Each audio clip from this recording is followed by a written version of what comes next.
Good afternoon, and welcome to day 2 of RPA's Assembly Week. We're so glad that you've chosen to spend your time with us today. I'm Rob Friedenberg, RPA's Vice President for Energy and Environment, and on behalf of my wonderful E&E colleagues, Dale Brick, Kyle Mason, and Ravina Purnanand, and in addition to the great RPA team making this panel run, I want to welcome all of you to the grid of the future.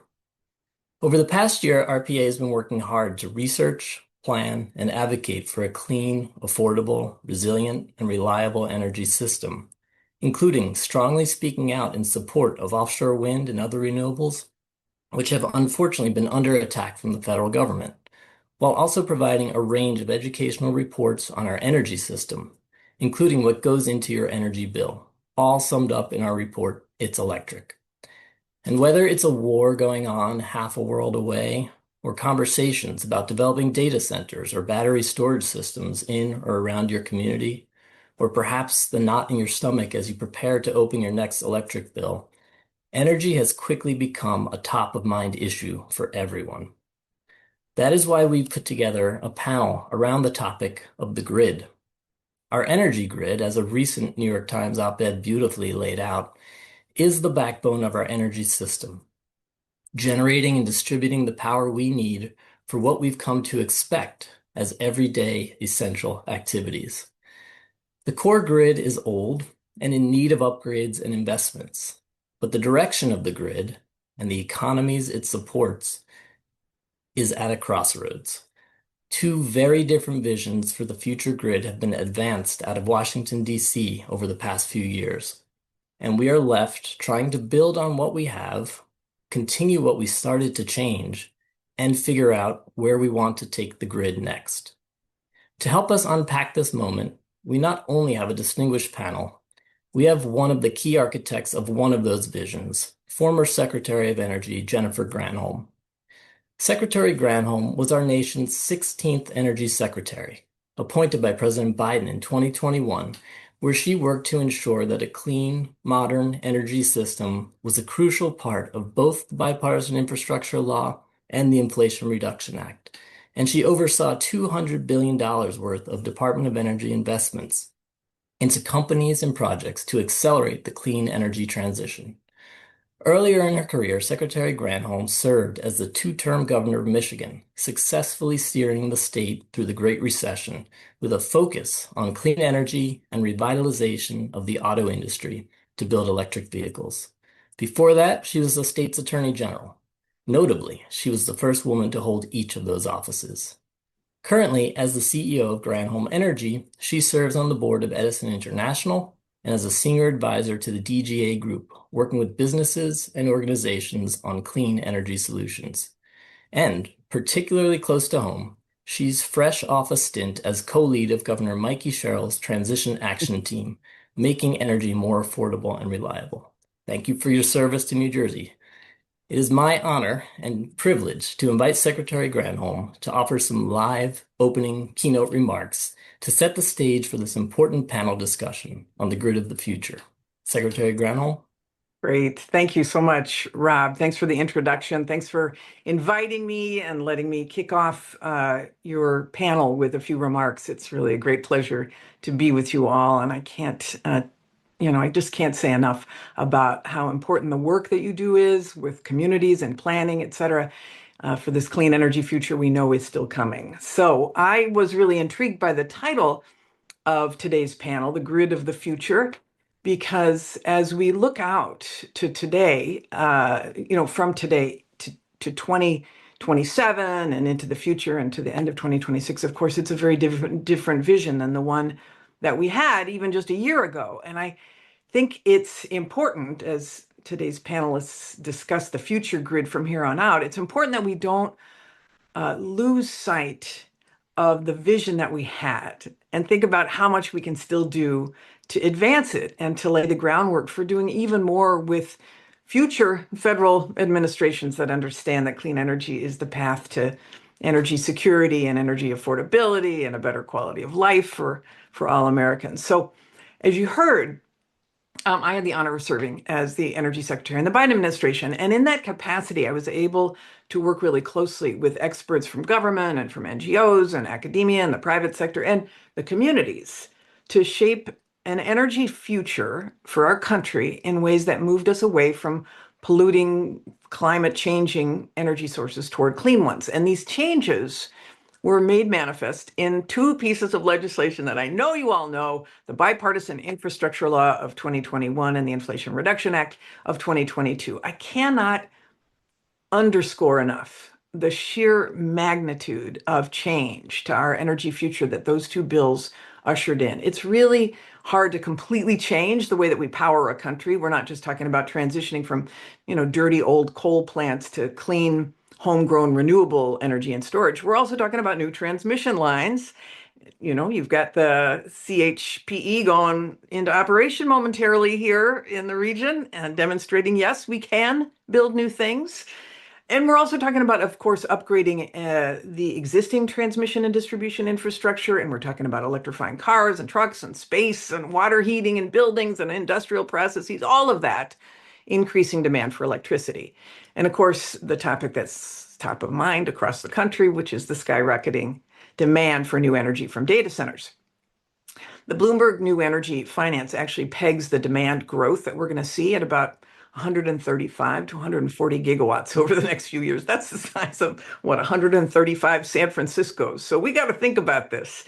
And many of the good guys in the data center space, like the Googles, I know Ellen is here, for example, are driving to push clean energy as a way of powering those data centers. They are actually driving the clean energy future if they're doing it right. So we can learn from what they're looking at, but also we can learn from how fast things were moving before the change in administrations. I mean, when you think about you policy wonks out there, what we did in the Biden administration with Congress was to set in motion this complete realignment of the public policy framework around energy infrastructure, creating this holistic approach with supply and demand side incentives for clean technologies. And note that we did this not by penalizing the existing energy systems, many of which can't compete in the market today against cleaner alternatives. But we did it by investing in and by incentivizing the energy systems that we want so we can scale deployment of clean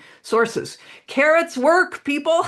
These two laws were a huge stimulus for the clean energy economy. It positioned the US at the center of the global clean energy transition. It brought manufacturing back to our shores. This really appeals to me as the former governor of Michigan, a manufacturing state. By the end of 2024, there were 950 factories that announced they were coming to America or expanding in America just to build the clean energy products, just in our sector.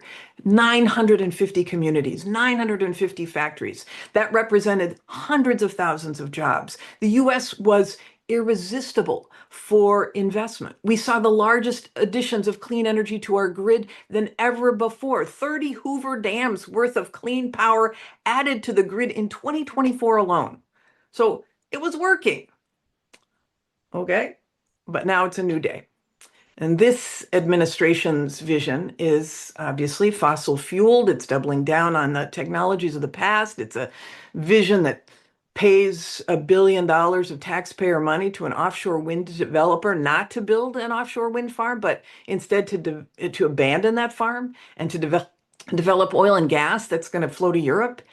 Their vision is one that forces uneconomical coal plants to remain open, paid for by ratepayers. It's a vision that squashes the cheapest forms of energy, renewables, on public lands. It revokes loans and grants that were going to entities that were building the clean tech products or deploying renewables in America. So the vision that we had has obviously been turned upside down. But it can't be turned completely back, because we've already come too far, and we've seen glimpses of the promise of that vision. Some of the tax incentives do remain, for example, for geothermal, for nuclear, for hydroelectric power, for the all-important batteries, for storage. So it's not all gone, and the private sector is still at it. I mean, there is offshore wind off the coast of Long Island, which is now delivering clean, affordable power into the grid. Who knew?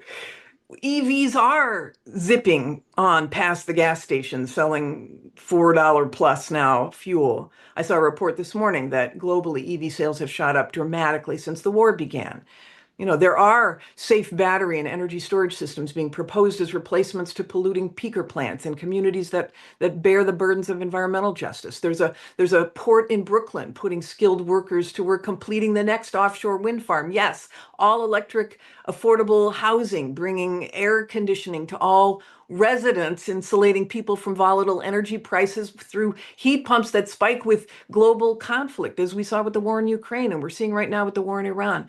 Countries are realizing how important it is for them to be energy independent, for them to have energy sovereignty, to be energy secure, that they can't rely on us, that they can't rely on Russia, that they can't rely on OPEC. They've got to do it themselves, and that abundant clean energy is the most obvious solution for countries around the world.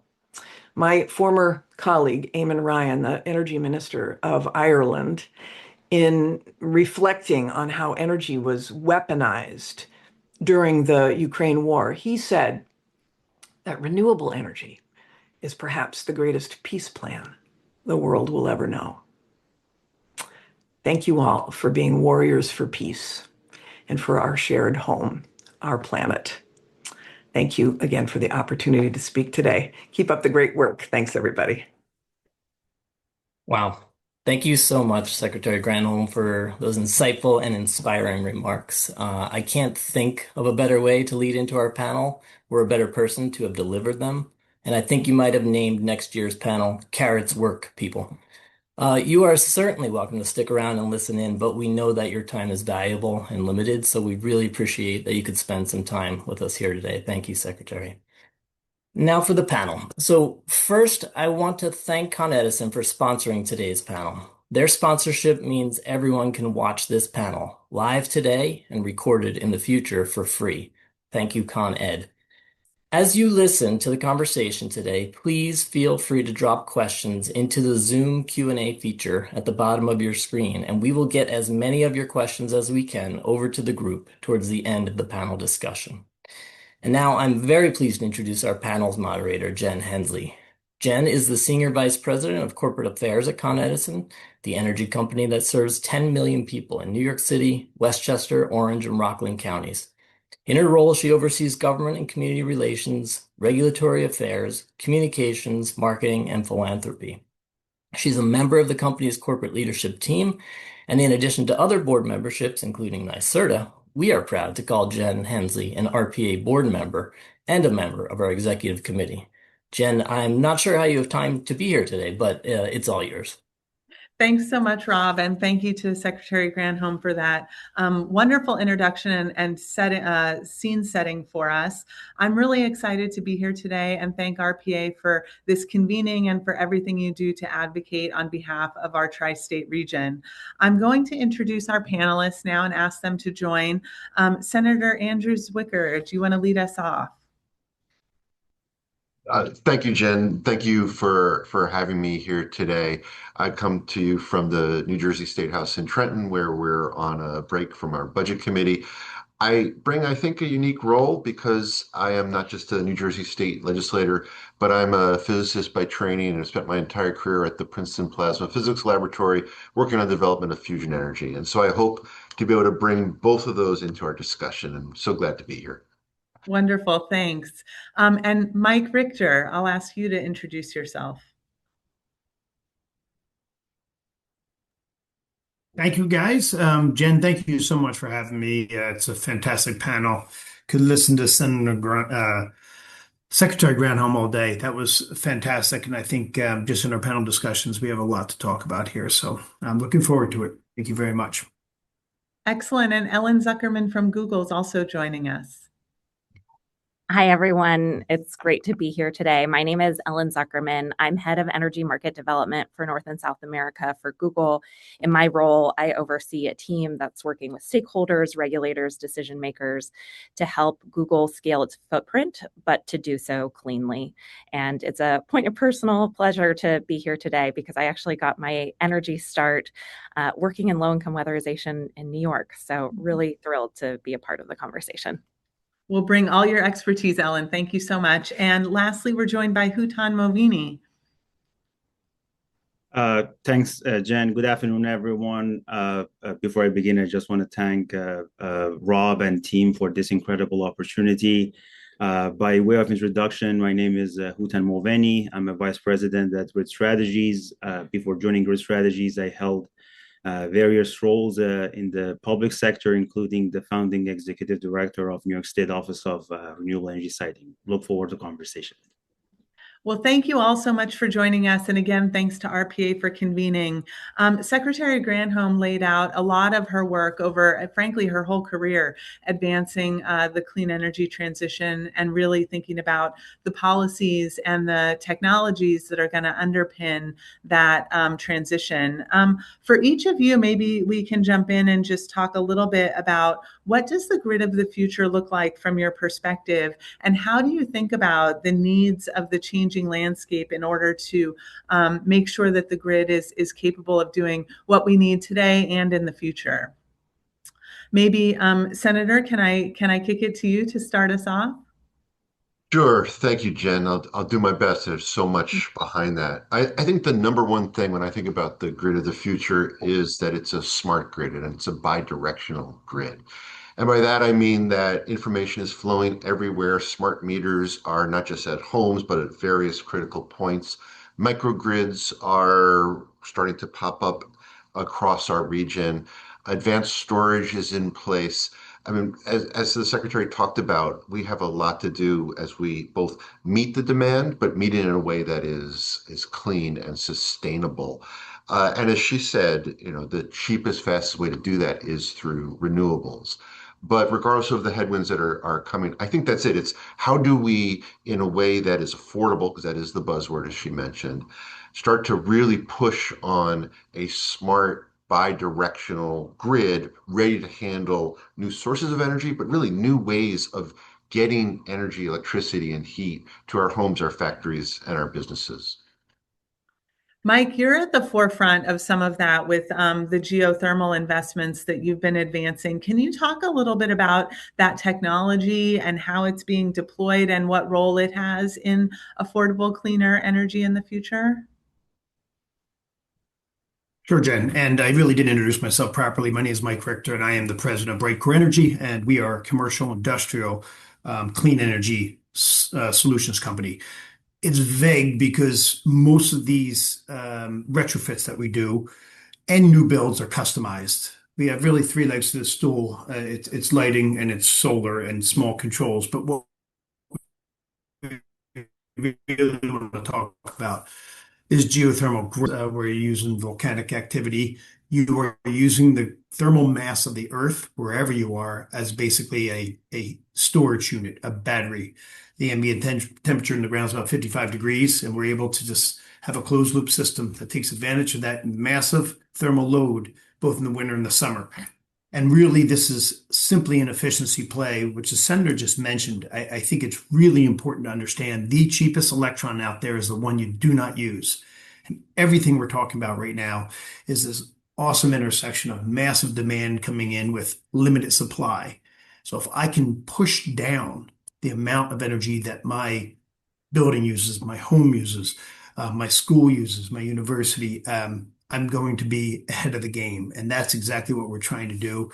The coefficients of performance with this technology is better than anything out there. This is for specifically heating and cooling homes and businesses. And we have applications now that go across the board. So very, very excited. But I think that's where we really start to get interesting is using less energy no matter what the source. Yeah, absolutely. Energy efficiency and finding alternative ways to sort of reduce energy load is really important. Secretary Granholm mentioned 135 to 140 gigawatts of new demand coming online across the country, over the next several years, driven a lot, I think, by data center usage and other technologies. Ellen, you mentioned being at the forefront of Google's efforts on this and really the need to balance community engagement, with clean energy commitments, with meeting this demand in a reliable, resilient way. How do you think about that balance? It's a great question, and it's one that's top of mind for me, for my team, for our cross-functional partners every single day. It's really important to us that as Google grows, that we're doing so responsibly and we're doing it in a way that centers energy affordability. And I'm not sure if you all have been tracking some of Google's recent announcements, but I'm really proud in particular of an announcement that we have brought forward in Minnesota. And I think it embodies in so many ways the tenets of what it is that the opportunity of large load growth provides. So this agreement that we worked on with Xcel Energy in Minnesota has a couple of key components. So first of all, it's enabling almost 2 gigawatts of new advanced technology, a combination of wind, solar, and batteries. It also includes what will be the world's largest long-duration energy storage deployment, which is incredible. And I mentioned at the outset that I got my start in low-income weatherization, and one of the things that has always driven me is how can we bring solutions and not only think about them for ourselves, but for the communities where we are trying to site and grow our data centers. And the Xcel agreement that I mentioned actually has our very first demonstration of this, which is we will be contributing $50 million to support the deployment of batteries with businesses in the community where our data center is located. And when I take a step back and I think about what this deal embodies, it really, again, captures so many of the things that we're striving to accomplish. So it includes diversified advanced technology that is clean. It's really using large loads as a catalyst. I think many of you know that we have been severely underinvested in our energy system for decades. And Google is really trying to figure out how can we use this opportunity of large load growth to drive capital to do the needed investments that we haven't done in so many years. And in this particular case, we have done so in a way using a new energy regulatory model that we call the clean transition tariff, where basically we sit down with the utility, we look at their resource plan, we present to them where we're trying to grow and also our sustainability commitments, and we mutually identify resources that are beneficial for the whole system, and we actually accelerate them above and beyond what the utility had initially planned to do. And on top of that, Google covers the incremental cost of those accelerated resources. So were they to fail, and hopefully they don't, other ratepayers are shielded from those costs. So affordability is really at its core. And also, as part of this agreement, we have agreed to back our load with significant minimum demand charges. So basically, the utility knows that we have skin in the game and we're not a speculative load request. And that really is, again, about ensuring affordability is baked into the way that we show up. And then finally, as part of this, we are creating paths for community investment. Increasingly, we're trying to think about our growth, not just on the supply side, but how can we leverage our energy OpEx spend to funnel investment into the community around us. And that really speaks to the energy affordability piece. How can we use our dollars, for example, to do things like weatherization, to bring technologies to the communities where we're located? So again, that's what I see. A lot of work, yeah. A lot of great, yeah. No, thank you. And I think balancing those needs is definitely a really important challenge that we're facing. And when we step back and really think about the state of the national grid and we think about what investments need to be made, Houghton, from your experience, particularly thinking about siting and some of the challenges and issues that you faced, what's your perspective on the state of the grid? So a couple of points just to, I suppose, summarize the conversation that we have had thus far. So from my perspective, I see the grid of future to be bigger, more connected, more flexible, and much better coordinated.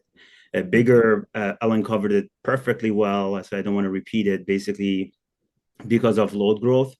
More connected because there is no transition without transmission, and more flexible because the old model of having big power plants serving passive customers is not enough anymore. So the way, at least I think about this, it is that we need a stronger backbone and smarter edge. So the smarter, basically the backbone is infrastructure, whether transmission or distribution. On the transmission side, high, capacity regional or interregional lines that would allow us to move power from various weather zones, load centers, and resource regions.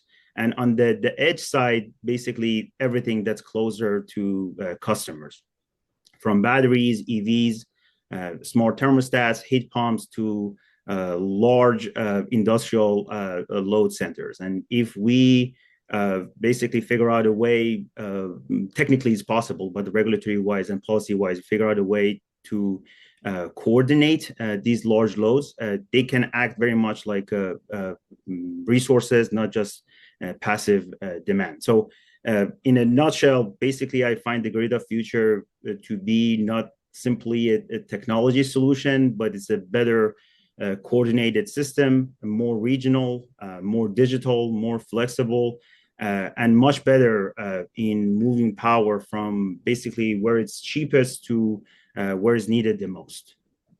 Yeah, those are great points. I think the agility, the coordination, the flexibility, those are all things that that are definitely part of the conversation about how to evolve the grid to be more adaptive, to be more responsive, and to make sure that I think customers are getting more out of every investment. That we're deploying the grid in an efficient way, especially as the affordability issues continue to be so prevalent in our conversation.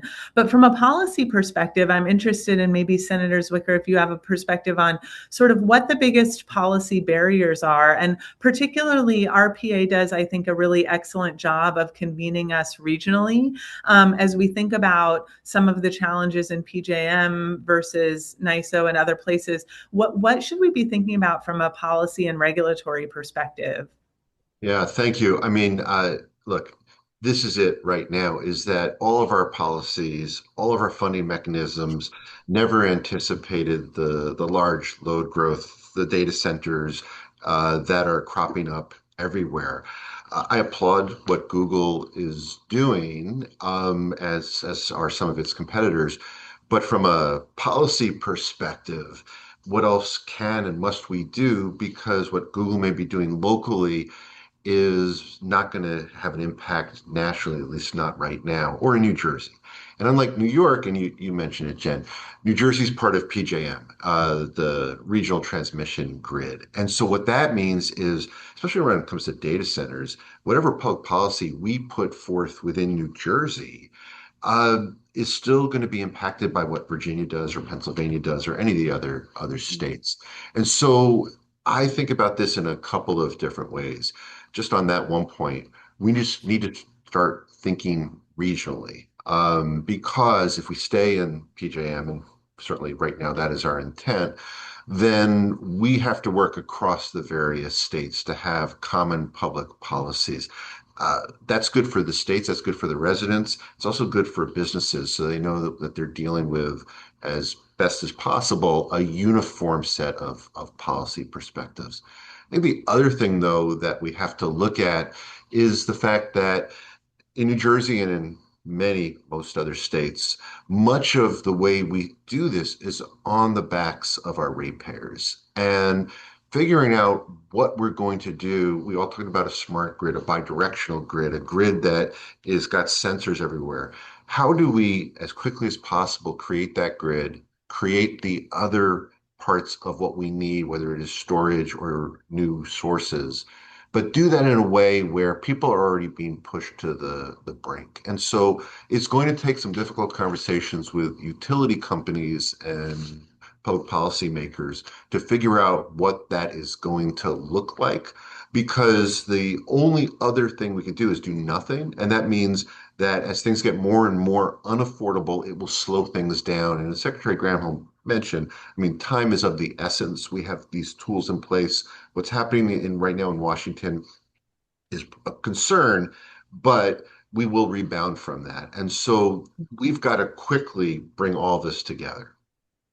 It's a great points, and appreciate your perspective on it. I will say at Con Edison, we are very eager to have those conversations, both with our customers and our policymakers, to really figure out how do we bridge some of these important challenges. And I know many of our utility colleagues around the country are as well. So it's an excellent point, and I think convening and bringing everybody together, because not having those conversations is just no longer an option. I see some hands raised here. Mike, I'll go to you first. Yeah, I wanted to echo, I thought Ellen said a really important line. Um, People love to hate data centers right now. A lot of NIMBYs and whatnot. It's not the problem. It's shining a light on a problem that's been festering, and it's our inability to think far down the future. And we really haven't been investing in our grid.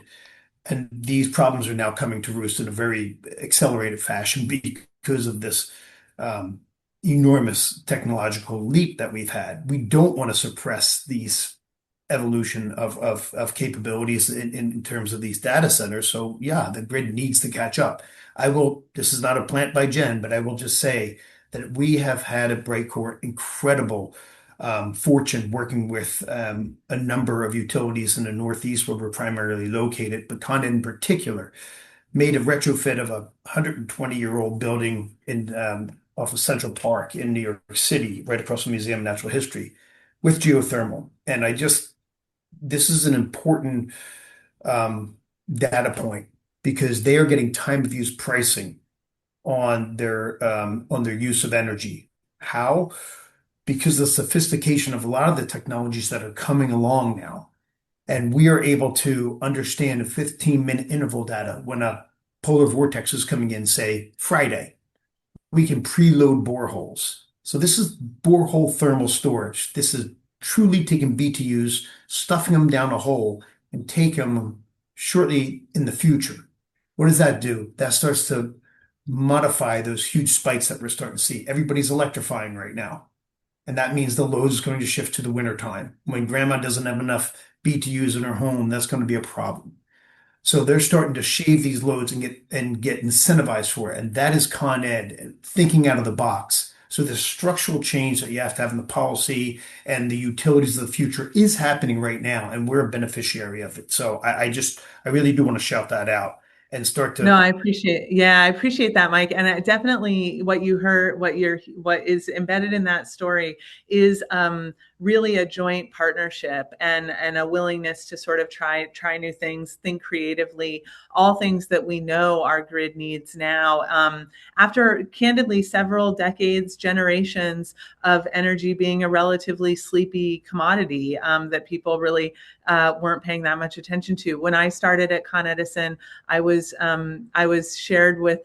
given some research that said, that most Americans think that energy comes from the wall, like they turn the light on and the energy comes from the wall, and or they plug something in. And we know that there's a lot of investment that happened over a lot of decades to really make that available and reliable there at the end user. And so as technologies evolve, I think and as industry continues to iterate and as demand continues to grow, it's going to be really important that we find those areas of partnership and really have those principles that Hutan mentioned, the sort of agility, the collaboration, the creativity, those have to remain really at the center of, I think, everybody's priority list in order to solve these really complex problems. Ellen, you have your hand raised. Let you jump in here. Thanks, Jen. And I thought you captured a lot of really important themes that, frankly, are key considerations for us when we're working with utilities and other stakeholders. I often reflect on the goals that Google has established. So for those who are unfamiliar, we have a goal to operate around the clock with 24/7 carbon-free electricity. And that's a really ambitious goal. And it also requires a lot of creative thinking. We can't use just one technology, for example, to accomplish that. And so that often means when we're working with a utility partner, first of all, we need to orient them to this approach, which is very different than what a lot of other corporates have established. And it also means that we often have to work across many different departments that are sometimes siloed and have never worked together before to really come up with these new innovative collaborative approaches that are good for the system, but also make progress towards what it is that we are trying to accomplish. And when I think about that, and I think about how in many places energy regulatory decision making is made, it's not really set up for the moment. So I'll offer an example. In a lot of energy regulatory proceedings where we're involved and where our energy supply agreements need to come forward with this diverse set of resources and with the consumer protections, those are set up to be adversarial in nature. In some states, actually, we are prohibited from doing friendly cross-examination.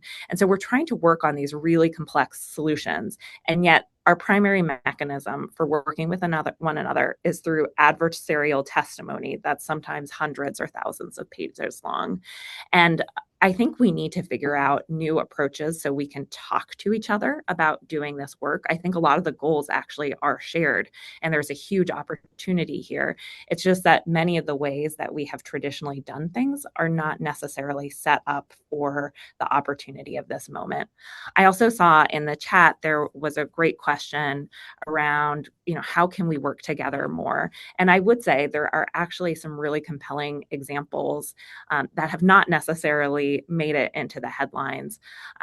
But for example, one of the focuses of my team is to go out there and proactively get in place consumer protections so that as new large loads show up, there's certainty around them and we're not overbuilding the system. And there are not speculators. This is a policy that we call the capacity commitment framework. And we've been able to work in a number of states now, places like West Virginia and Kansas, where we've been able to get every single stakeholder to align and support the path forward. And that's incredible. The fact that you are finding alignment with the regulators, with the utility, with the environmental nonprofits, with the consumer advocates, with the other large loads, that's such an amazing story to celebrate, and I think offers a blueprint for other jurisdictions to consider. I just think sometimes that gets lost in a lot of the consternation that's happening around large load growth. But again, if there are ways that we can find new opportunities to talk to one another to create comprehensive solutions, because what we have to do is different. And honestly, one of the challenges is that the system that we have, it's very built around the principle of gradualism and moving slowly, and yet we're not in a slow moment. So how can we come together in new and innovative ways? It's a great point, and I think really important to remember just the sort of construct around a lot of the energy regulatory framework, and the point about pace and scale and risk are all things that I think there's a different lens on those today than there may have been in the past. At Con Edison, our grid is more reliable than any in the country by a factor of about 9. We serve the densest population of a global economic center for not only the country but the world. And the reliability, the importance of reliability of the grid and of the service is paramount and will continue to be paramount. And so we have to figure all of these challenging questions out in the context of continuing to deliver that safe, reliable, resilient, increasingly weather resilient service.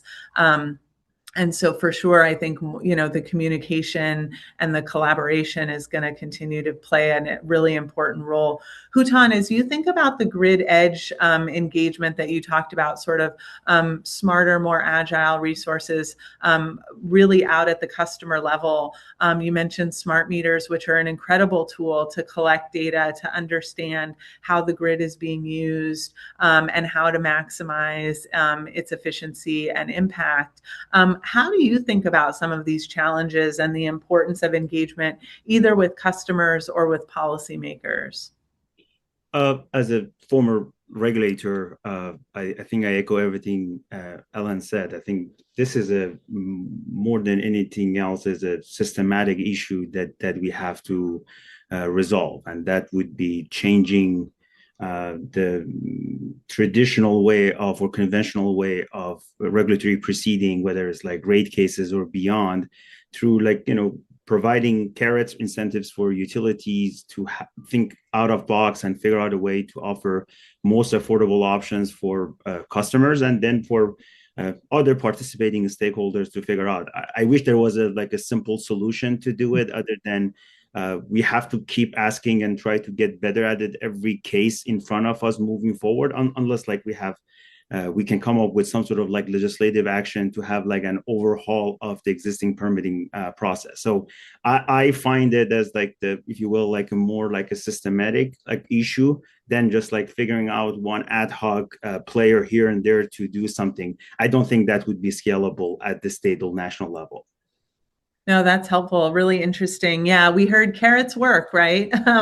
And so, how we think about those incentives and aligning incentives amongst the different players. Senator, from your perspective, there's public interest to protect in light of a lot of those conversations. What does that balance look like from your seat? So, before I answer, I'll just say quickly to what we just heard. Governor Sherrill, New Jersey Governor Sherrill, is one of the keynotes on Friday, and I have to assume she'll talk about her first two executive orders. One, which includes a complete look at New Jersey's permitting system, getting exactly at what you're talking about, trying to cut through red tape and trying to get both new sources of energy online as quickly as possible. But to some of what we've just talked about right now, really, what else when it comes to permitting and regulatory structure? So there's a lot of competing interests that have to occur here. And innovation, of course, is moving at the speed of business, while public policy moves at the speed of government. And those are two very different speeds. While it's true that this data centers are shining a light on a problem that's been neglected for many, many decades, the speed of data centers and this load growth, the speed of AI is unprecedented. That's where I think the inherent tension is. And so, as we talk about smart metering, all these various things, what we haven't yet talked about really is about the fact that there are many, many people in New Jersey, New York, and around this country who are just really struggling financially. And for some of us, an increase of certain dollars a month to help pay for infrastructure upgrades is not that big a deal. But for so many others, it's not. So as we are talking about regulatory upgrades, we're talking about grid upgrades, we also need to start looking very carefully at how we are going to ensure that this is done in a way that's not regressive, in a way that, whether, as someone mentioned before, time of use pricing is one example. Changing the fact that, and one of those questions was in the grid, is in the Q&A, electric cars and the batteries that are in cars all of a sudden can become a great resource. But for all that to happen, it's not just about smart metering, it's about policies in place that allow the meter to go in either direction. There's just so much that has to occur. And we can never, from my perspective, obviously, lose sight of the fact that this has got to be done in a way that's affordable for everybody, regardless of their income. Absolutely. Ellen, I see your hand. Do you want to jump in on that? Yeah, I thought the senator touched on two really important points, and I wanted to offer some thoughts on them. First of all, I think part of this is making sure that as we develop these opportunities, we're thinking big enough. I often reflect on, and at the time I was living in Arizona, when my utility installed my smart meter, and never as part of that smart meter installation was I empowered with information around how to use it and how it could lower my own electricity bill, or energy efficiency offerings that could, layered on top of that, really help me to maximize my savings. And so as we implement these approaches, not only do we need to do them and create the policy mechanisms, but we have to bring the customer base along with us, because otherwise the promise will not be realized. The other thing that I think is really critical that the senator spoke about is this idea around making sure that as large load shows up, that it pays its fair share.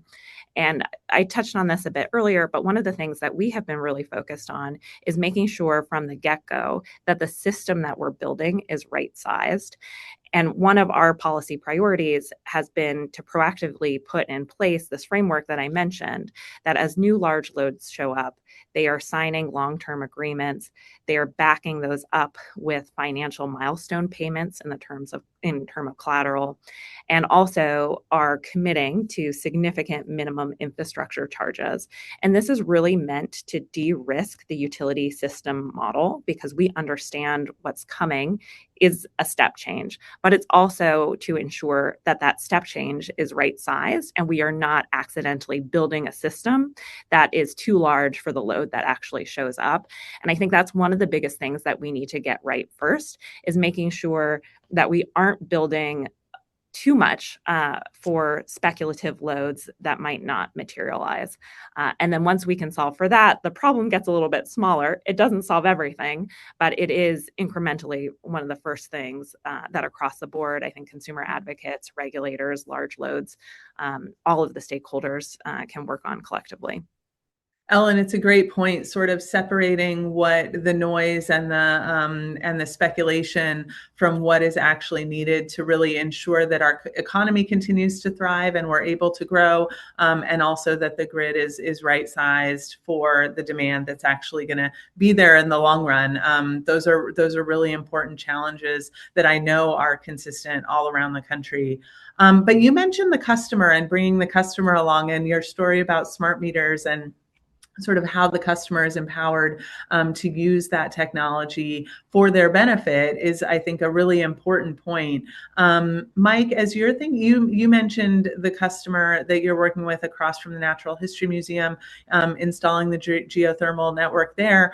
How do you think about the customers, and who are you seeing as sort of willing to make these investments in new technology, and how do you think about the scaling of that? I think one of our biggest hurdles is just education. We can't continue to operate the same manner and expect different results. It's clear. So we have to start approaching this differently, and that means designing in solves. And what's frustrating is a lot of the technology is off the shelf. It's available. It's been commercially proven, and it just hasn't been applied at scale. And that inertia is still in the system. And I think I do believe that the utilities are starting to get that word out there.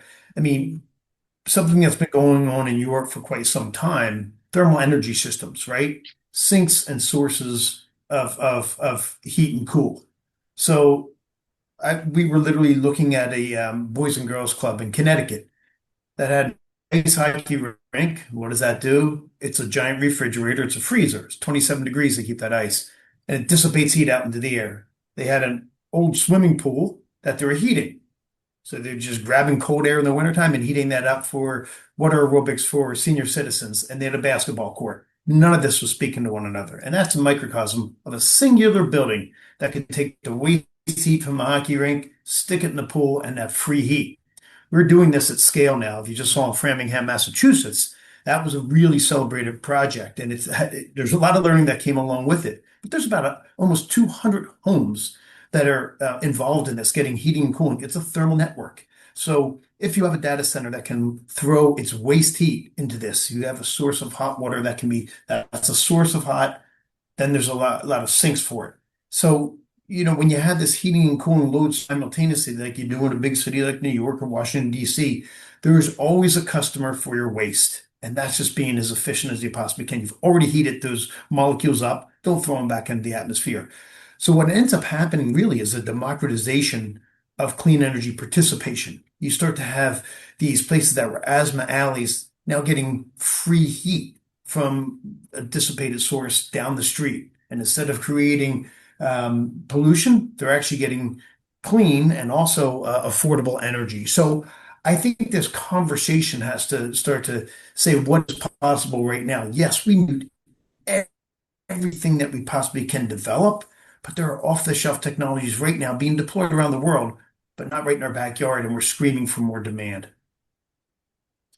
Yeah, that's a great point. And I think, being able to connect and align those interests so that the systems that we have can be leveraged more efficiently. I think that what we're all saying is that the time is right now to start to think about that in new ways so that we can optimize the build out and the investment that's going to be needed to make sure that it's right sized for what the need is, and growing sort of with the economy, with the customers and their needs. It's a very tricky balance.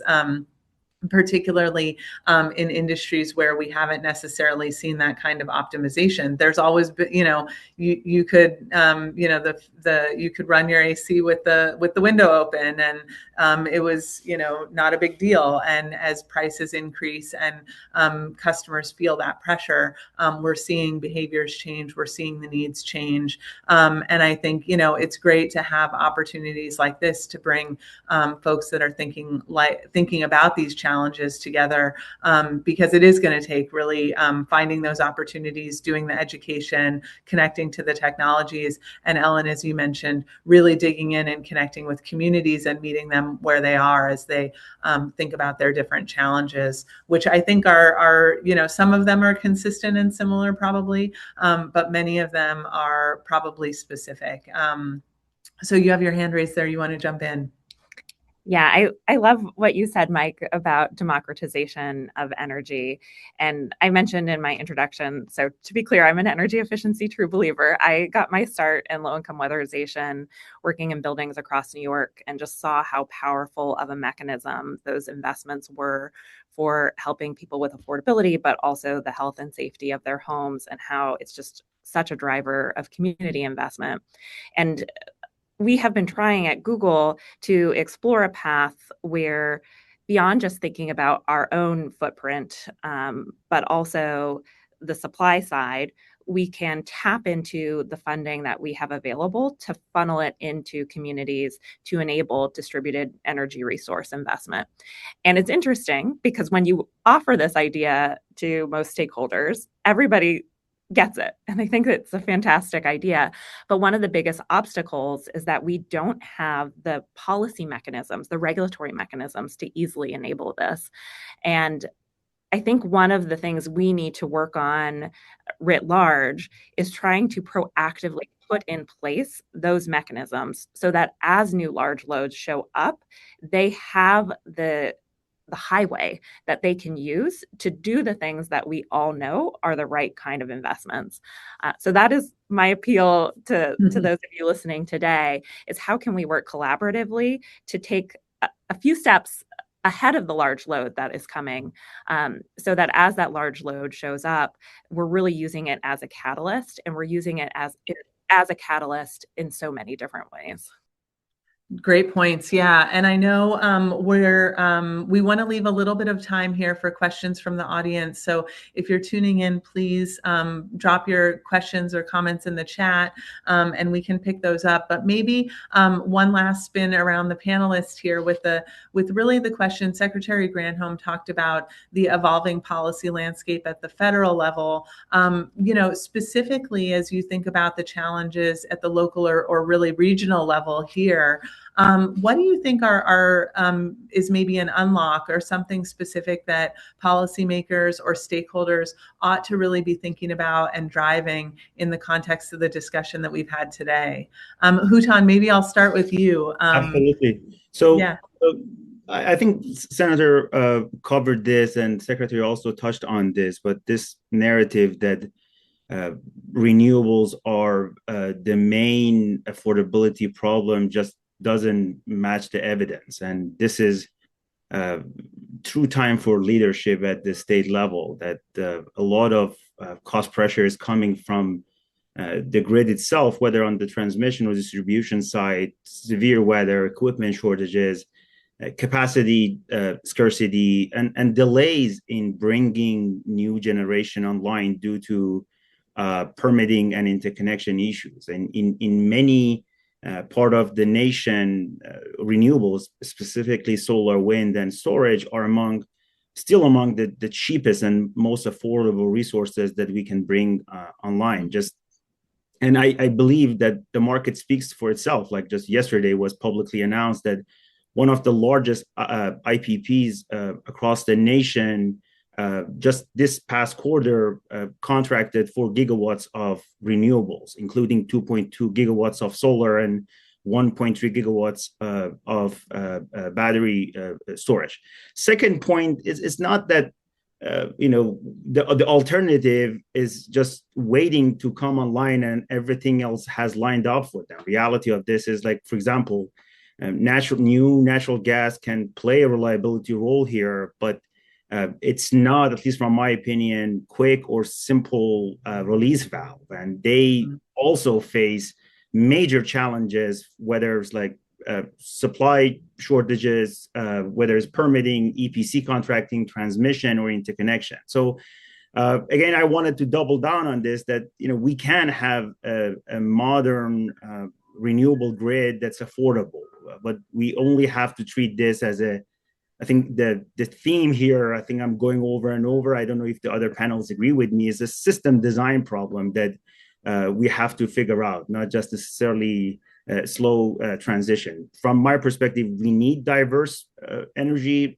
resources. Wind and solar can certainly provide low-cost energy. Nuclear, geothermal, existing gas can play firm capacity, and batteries and demand responses and large loads can be what I define as shock absorbers if needed. No, those are great points. I certainly agree. And I think in some circles, really the vernacular that's thrown around is sort of an all hands on deck approach, right? We really need to think creatively and expansively about the tools that we need to develop and invest in order to address the scale and pace and scope of these challenges.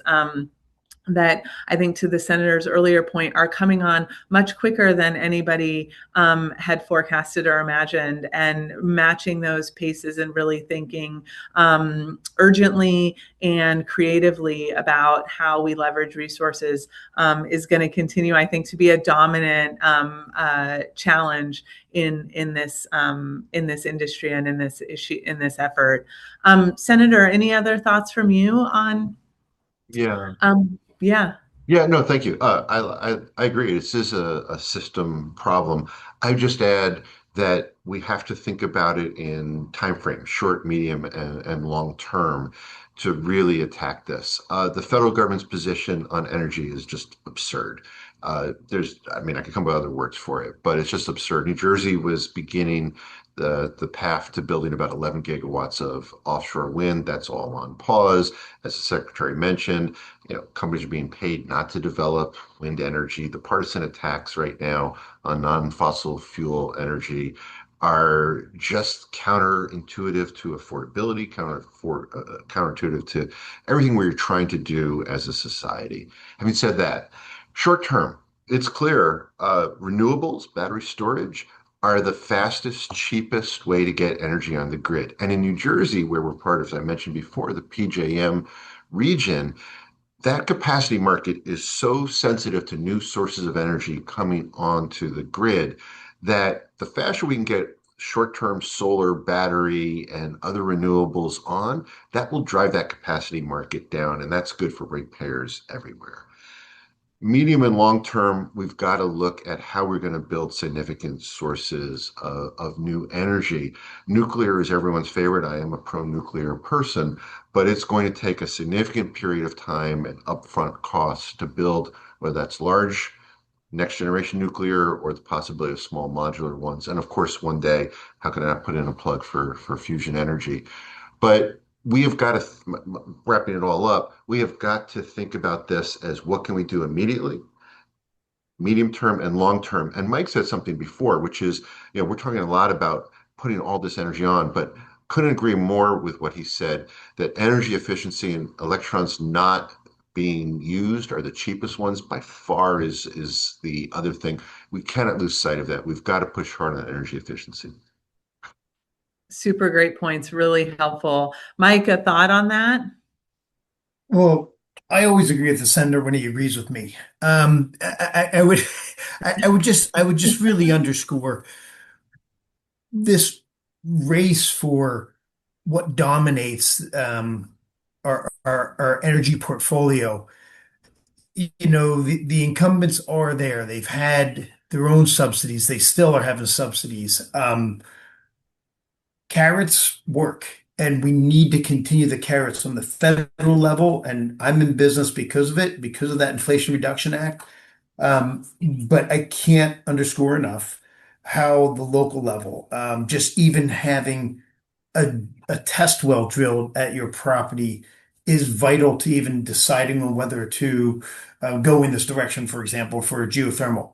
If it's going to cost you hundreds of thousands of dollars, it probably won't happen. When there's localized incentives that start to ease that pain, decisions are made in the positive. So we cannot emphasize that enough. This is not a giveaway. This is actually an investment in our future. And we really need to do this because we're trying to change from one form of electrifying and heating and cooling and moving our society to another cleaner version of it. It doesn't happen by itself. We have to incentivize that. So I would just go back to where we started. That is, carrots really work, and we need to take advantage of them to get scale. No, it's a great point, Mike. And I think also using the carrots and using the fact of them as an opportunity to engage and educate, right? You mentioned that earlier, making sure that customers understand what's available, that they understand how to pursue certain options, when they should be looking at things, and what's available to them. I think that's something at Con Edison that we're very focused on, reaching our customers when their boiler breaks and they're in the market to replace it. How are they thinking about what technologies are available to them, and how that's going to affect them over the life of ownership of that asset? Those are things that I think can really make the difference in terms of engagement and getting more people involved in some of these options.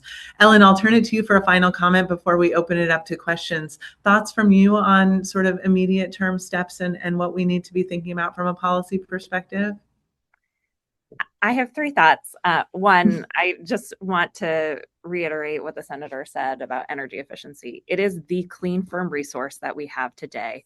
We should be going and doing as much as we can to maximize it. It is a no-brainer.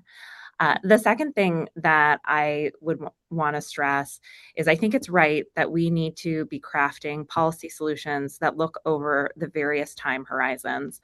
One thing, though, that keeps me up at night is that I see in this moment a lot of reactive policy that's taking place where if you play it out for just 2, 3, 5 years, you'll recognize that it might actually have adverse impacts for the overall utility system, and might actually lead to a situation, for example, where you're pushing large loads off and cannibalizing your climate goals because they see that the easiest path is to do, for example, behind the meter gas. So as we craft policy solutions, I think it's really important that not only are we responding to the moment, but we're thinking through what the ripple effects could be, because ideally we are crafting policy that's not only responsive to the vector of large load growth right now, which includes data centers, but we're creating comprehensive solution sets that actually set us up for the long term. The third thing that I'll just mention, and I think it's really important to think about as we work on policies, is often I see the data center industry thought about as a monolith. And I think it's really important to understand that every data center operator, every data center itself is different. It has different business drivers behind it. There might be different business models. For example, in some cases, we might be leasing a floor in a data center. And that introduces all sorts of interesting split incentive problems where the utility doesn't even know that it's Google behind the meter. And if we're trying to maximize demand response, they wouldn't even know to be able to work with us. And there are not protocols for that. So I just think it's really critical as solutions are designed. Again, we're thinking not just for the short term, but the long term, but we're also thinking about the diversity of the businesses that are being impacted. So we're creating solutions that will work for them. No, those are really great points, and all I think really helpful to the conversation. And as we turn to the audience questions here, Senator Zwicker, the first one is for you. In a non-vertically integrated state like New Jersey, how do we protect ratepayers from capacity market increases from data center inclusion at PJM, especially when PJM won't allow discussion at meetings on possible solutions and other things? That is the heart of the politics of energy in New Jersey right now. Mm-hmm. If I had the easy answer, we would be moving in that direction. It's clear, thank you for the question, but it's clear that several things that need to happen. There needs to be reform at PJM, and that's going to require the governors of the PJM member states to band together to insist upon it. It's going to take reform of our utilities, and there are beginning discussions with our utilities, public service, and as our largest, and the other ones as well. Governor Cheryl put out her first executive order was just to have a short-term freeze of utility rates to try to get her and her administration's arms around that. You know, the question was knowledgeable enough to know that we were, had a vertical integration in the past. There have been some discussions of that. Whether we go back to that, it's not clear if that's what's in the best interest of the ratepayer. And then the last thing, and it's a legislative proposal that I'm championing, which is we've looked to New York and NYSERDA and what NYSERDA's role is to create a similar type of agency in New Jersey, because right now all of our energy policy is just siloed across a variety of different departments and agencies. So I've been in talks with the governor and her team about trying to get that done this year. That's not answering the question. It's acknowledging that we understand the problem and that it's going to take significant reforms across the board so that everything we talked about today will positively impact New Jersey, both in innovation and affordability. No, all great points, and I think really emphasizes the focus that's on this issue in New Jersey and in the other PJM states as issues continue to evolve there. I would just say that when energy rates are energy bills are really a combination of supply costs, taxes and fees levied by the government, and utility expenses. And so as we're thinking about the affordability challenge, thinking holistically about what's on a customer's bill, I think is also going to continue to be important, especially as we're looking at the volatility in the supply cost market, driven largely by foreign affairs and other things. But customers bear the brunt of that, and important thing to keep in mind. The next, make a suggestion quickly for the senator. Yeah. One suggestion on the spot would be some sort of state procurement for energy resources. That would be at least one policy that I would suggest you would consider. Yeah. We talked about supply chain issues as well. Thank you.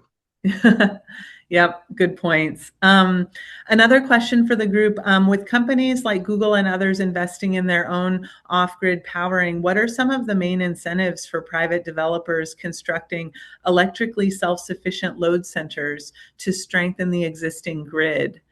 It's a really good question. Ellen, how do you think about that? It's an excellent question. I literally have a map that has every state and looks at and has a deep dive on the variety of behind the meter policies that are in place. I will say it is a complete patchwork quilt and it's all over the place. And there are a lot of challenges actually to getting this done. We've been big proponents of bringing your own new generation to the table, especially in markets like PJM. But in a lot of places, honestly, there isn't that avenue, or the avenue that's available to us has very significant restrictions or limitations to it. And so I think a lot more work needs to be done on the policy side of things. And if there were ways to bring model approaches to multiple jurisdictions, I think that would make a big difference, because truly it is different every place you go. Any other thoughts on that? Incentives for strengthening the grid? Well, I'm a bit of a broken record, but I mean, one of the key resiliency features, if you think about a passive home, the idea of wrapping a building envelope and using significantly, we're talking about 70 to 90% less energy to heat and cool a structure that has what is essentially a very effective warm blanket around it. That's more resilient than a drafty old house. I know I live in one, and you are much more vulnerable to price spikes and supply hiccups when you have this massive demand. So we can start to shrink your exposure to the marketplace. You are creeping up on some real resiliency there. So I would just it's the same thing I've been talking about, and I don't mean to bore people, but it's crucial to understand that the repercussions aren't just in the pocketbook initially, and they are there. It also means that you have more opportunity to weather quite literally real storms, but also financial headwinds. Helpful. Yeah, no, great points. And maybe I think we have one more minute here, so maybe this will be a quick one, maybe. For the last 50 or so years, nuclear fusion has seemed like a far-off future technology out of science fiction. But in the last few years, there have been a few companies, including Google, that have said fusion will power large-scale data centers. Are we really only a few years out from grid-scale fusion? And if so, how does that change our energy system? So, crystal I think ball, that's get your mine. crystal balls out. How are we doing? I think that's mine. So I have worked for 30 years in the development of nuclear fusion in a variety of different roles, from a research scientist to communicator. Sorry, Google, the answer is no. Fusion will not be ready in the next couple of years. I'm sure Ellen could talk about the details of their power price agreement. But I think the key point here, as the question indicated, billions of dollars are now flowing into private fusion companies, and several of them are using sort of existing known technology where they need just one breakthrough, let's say in the magnets. And for those of you who know what I'm talking about, it's Commonwealth, right? Or Thea Energy is going to change how stellarators are developed. Sorry to be wonky for a second. But so it's not going to happen in the next couple of years. But fusion is accelerating like any new technology from R&D at the national labs into the private sector. So it's no longer a matter of if, now it is truly a when. There's a lot of work, a lot of technology work that still needs to happen. Really great. Well, thank you all for participating today. Thank you for a really interesting discussion. Clearly a lot going on in this space, and we're really grateful. I see Rob joined us back. We're grateful for RPA's leadership and really thank each of our panelists today for their insights and continued advocacy and work on these important issues. Rob, I'll turn it back Yeah. to you. Thank you. Thank you, Jen, Senators Wicker, Ellen, Houghton, and Mike for such an important and interesting discussion and really great audience questions. I'm sorry we couldn't get to them all. I know I learned a lot. Some of the things I heard about the future grid: smarter, more flexible, better coordinated, a better and more collaborative partner, more creative, more regional, quicker, more efficient, more democratic, and more carrots. Our panelist vision for a future grid and energy system actually sounds strikingly similar to my own personal and professional goals. If you enjoyed this virtual panel, I've got good news for you. We have two more to go. Tomorrow, our transportation panel, What Helps Us Move in the Future? And on Thursday, our housing panel, Creating Opportunity for All. To register for these panels, go to rpa.org. And we hope that you all have your tickets in hand to join us in person at Pier 60 on Friday for our annual luncheon with New Jersey Governor Mikey Sherrill, New York City Mayor Zoran Mamdani, Port Authority Executive Director Catherine Garcia, and Harvard Economics Professor Ed Glazer. It is quite a lineup, and we hope to see you there. Thank you all for being with us today.